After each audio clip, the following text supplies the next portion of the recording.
লঙ্কান শিবিরে শুরুতেই ধাক্কা দিলেন তাসকিন আহমেদ। এদিন টস জিতে প্রথমে ফিল্ডিংয়ের সিদ্ধান্ত নেন দলীয় অধিনায়ক নাজমুল হোসেন শান্ত। নাজমুল হোসেন শান্ত তৃতীয় ওভারে বোলিংয়ে আনেন তাসকিন আহমেদকে। তাসকিন আহমেদের বলে ক্যাচ হয়ে প্যাভিলিয়নে ফেরত যান ধনঞ্জয় ডি সিলভার যে বলটি ছিল সেটি ক্যাচ হয়ে উঠে যায়। ওঠার পরে শরীফুল ইসলাম বাউন্ডারির কাছাকাছি তিনি ক্যাচটি লুফে নেন।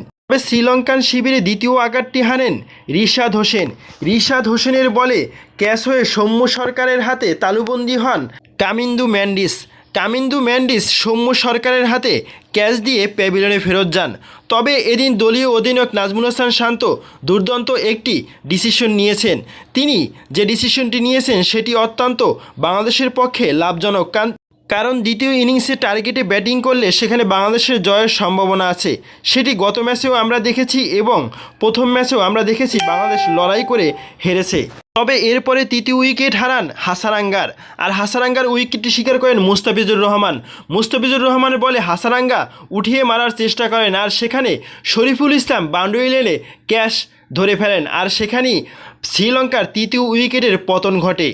শ্রীলঙ্কার শিবিরে একদিকে যেমন যাওয়া আসার মিছিল ছিল, তেমনি অন্যদিকে ব্যাটিং দেয়াল হয়ে দাঁড়িয়েছিল কুশল মেন্ডিস এখন পর্যন্ত 63 রান সংগ্রহ করে, আর কুশল মেন্ডিসের ব্যাটিংয়ের উপর ভর করেই 100 রান পার করে টিম শ্রীলঙ্কা। প্রিয় দর্শক, আপনার কি মতামত?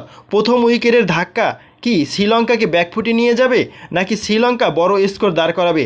আজকের ম্যাচে কে জয়লাভ করবে জানাতে পারেন কমেন্ট বক্সে। ধন্যবাদ।